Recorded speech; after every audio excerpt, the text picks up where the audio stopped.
أعوذ بالله من الشيطان الرجيم. بسم الله الرحمن الرحيم. وأقسموا بالله جهد أيمانهم لا يبعث الله من يموت بلى وعدا عليه حقا ولكن أكثر الناس لا يعلمون. ليبين لهم الذي يختلفون فيه وليعلم الذين كفروا أنهم كانوا كاذبين. إنما قولنا لشيء إذا أردناه أن نقول له كن فيكون. والذين هاجروا في الله من بعد ما ظلموا لنبوئنهم في الدنيا حسنة ولأجر الآخرة أكبر لو كانوا يعلمون. الذين صبروا وعلى ربهم يتوكلون.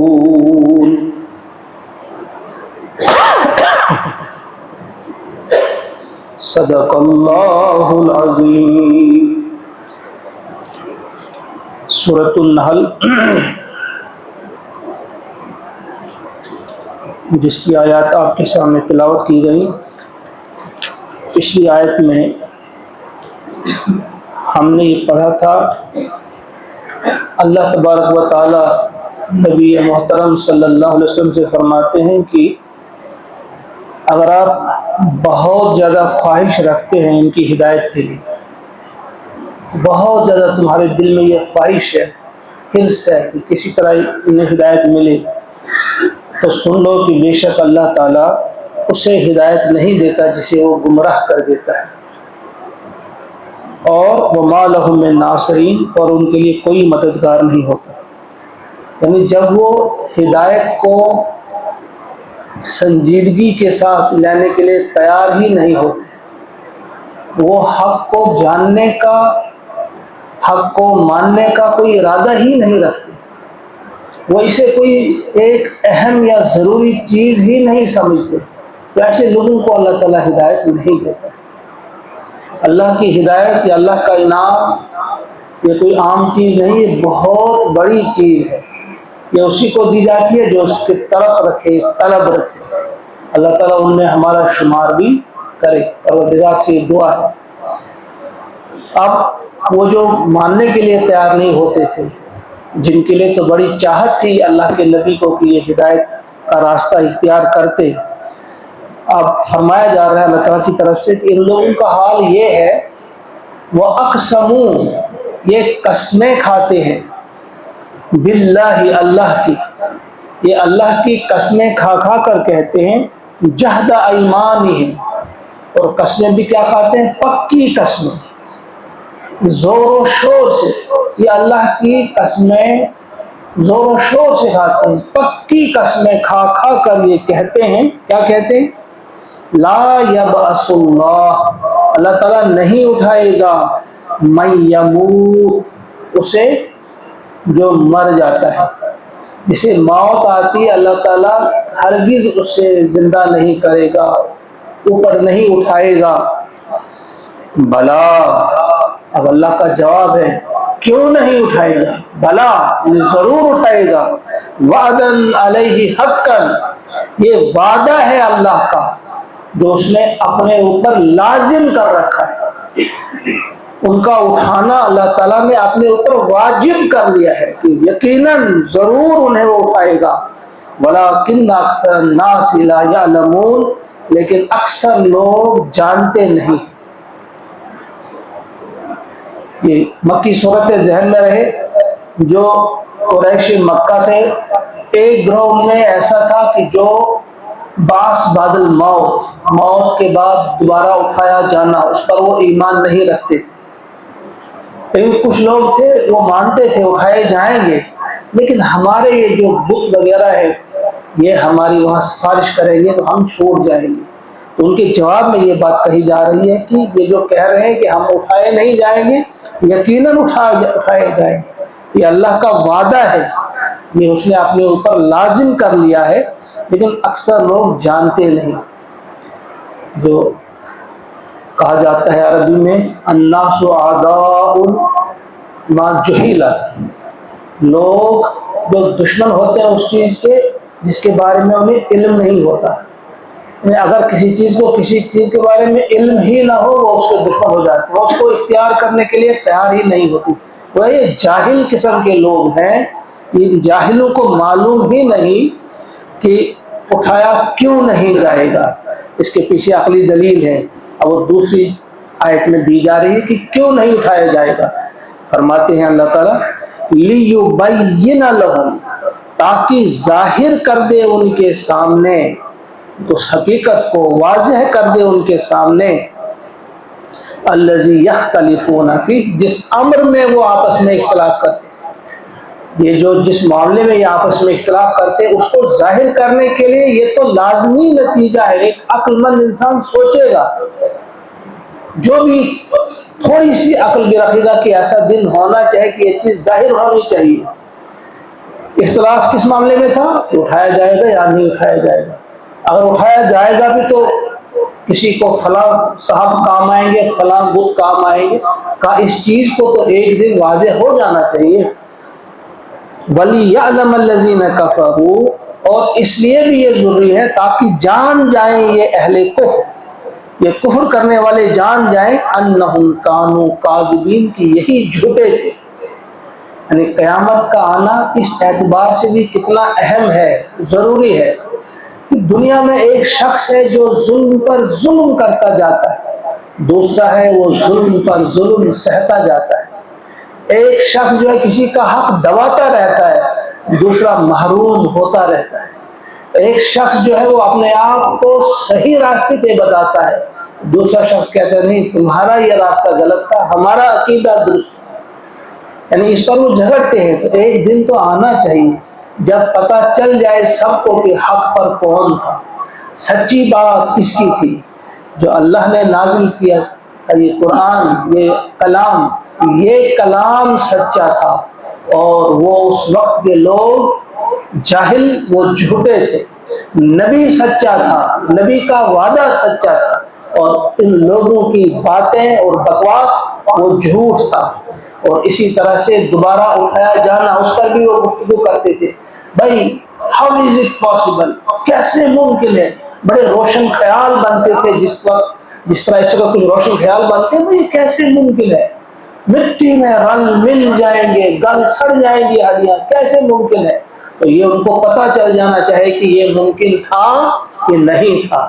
اللہ تعالیٰ تو یہ واضح کرنا چاہتا ہے سب لوگوں کے سامنے کہ دیکھو تھا یہ ممکن کہ نہیں تھا، جھوٹا کون تھا، سچا تھا۔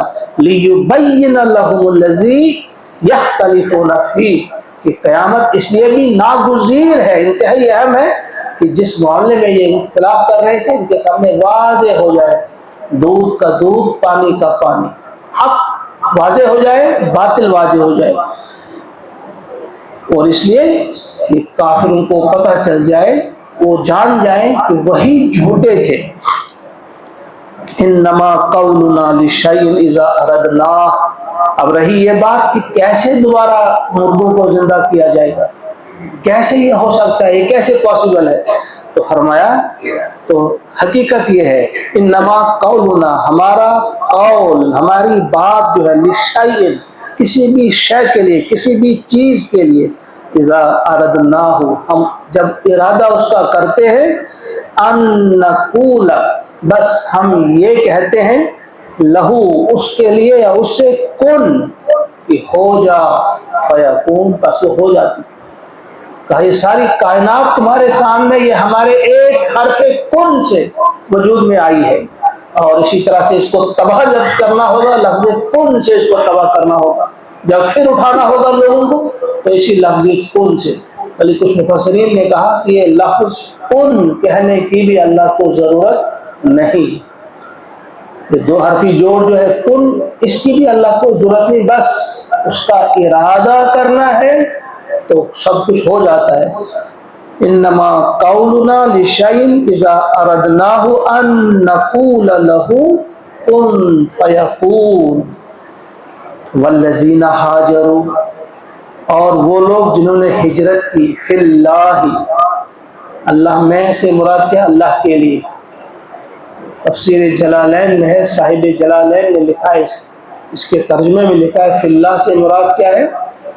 الذین ہاجروا، فی اللہ سے مراد ہے الذین ہاجروا لإقامت دینی، رہے وہ لوگ جنہوں نے اللہ کے دین کی اقامت کے لیے ہجرت کی، اللہ کے دین کو قائم کرنے کے لیے جن لوگوں نے ہجرت کی، من بعد ما ظلموا، اس کے بعد کہ ان پر ظلم کیا گیا تھا، انہیں اپنے وطن میں رہنے نہیں دیا گیا تھا، انہیں ہجرت پہ مجبور کیا گیا تھا۔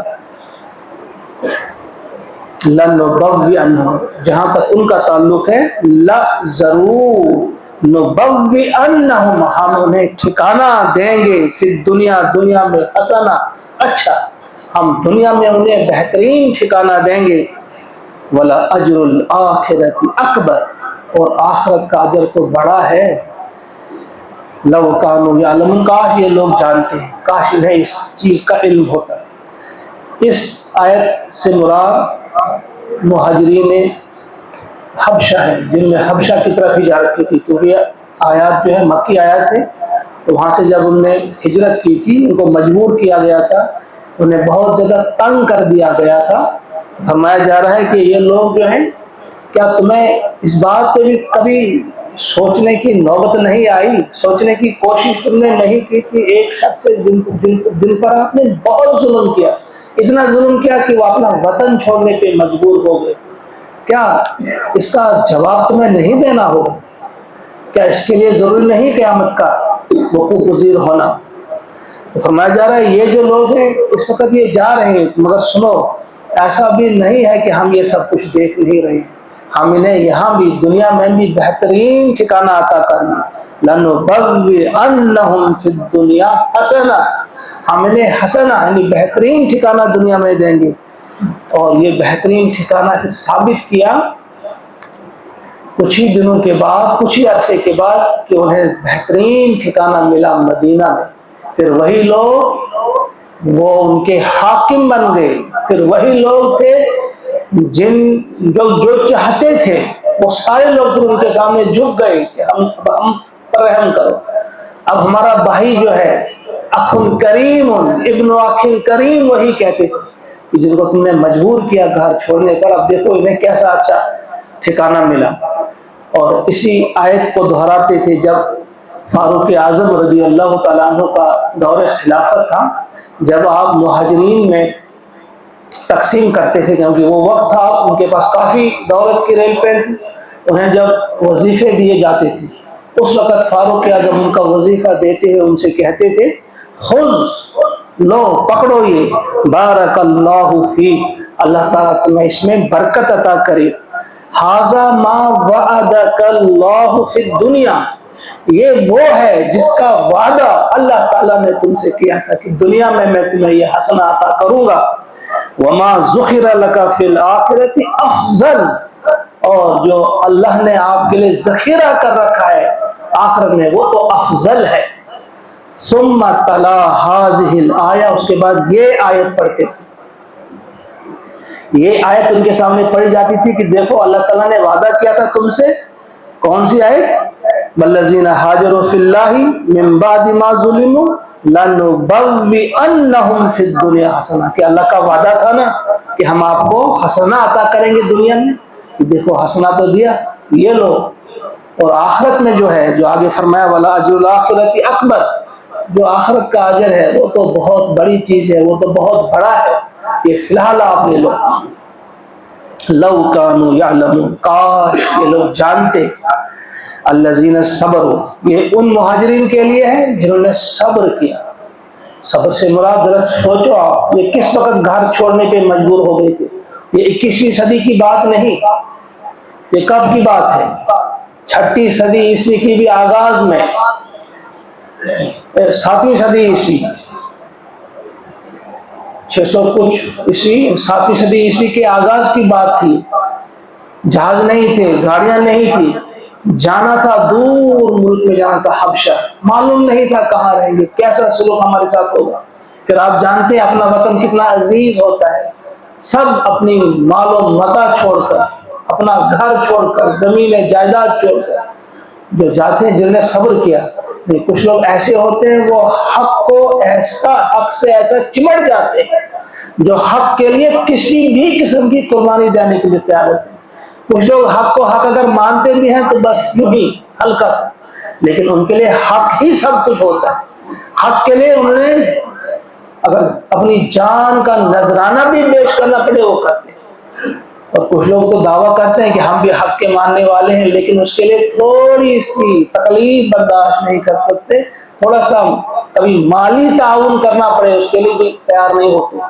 تو فرمایا کہ دیکھو انہوں نے صبر کیا. اتنی بڑی بات تھی، یہ سب چھوڑ کر آگے کیا ہوگا، دور دراز ایک علاقے میں جانا ہے، وہاں کا بادشاہ ہمارے ساتھ کیسا سلوک کرے گا، وہاں بھی کچھ کھانے کو ملے گا، ہمارے ان بچوں کو ملے گا نہیں ملے گا. لیکن انہوں نے صبر کیا. وَعَلَىٰ رَبِّهِمْ يَتَوَكَّلُونَ، اور اپنے رب پہ وہ بھروسہ کرتے ہیں. یہ وہی لوگ ہیں جنہوں نے اپنے رب پہ بھروسہ کرتے ہوئے اور صبر کرتے ہوئے ہر چیز برداشت کی، اور اللہ کے دین کی اقامت کے لیے انہوں نے اپنا گھر بار چھوڑا، اپنا وطن چھوڑا. اللہ تعالیٰ ہم سب کو توفیق عطا فرمائے کہ ہم ان آیات کو ٹھیک طرح سے سمجھنے والے بنے اور سمجھ کر ان آیات کے مطابق اپنی زندگیوں کو سجانے اور سنوارنے والے بنے. اللہ تعالیٰ ہماری کوتاہیوں سے درگزر فرمائے، ہمارے گناہوں کی مغفرت فرمائے، اور ہمیں راہ مستقیم پر ثابت قدم رکھے، اور آخرت میں ہمیں پڑوس عطا کرے محمد الرسول اللہ صلی اللہ علیہ وسلم کا. وصلی اللہ وسلم علی سیدنا و مولانا محمد وآلہ واصحابہ اجمعین برحمتک یا ارحم الراحمین. السلام علیکم.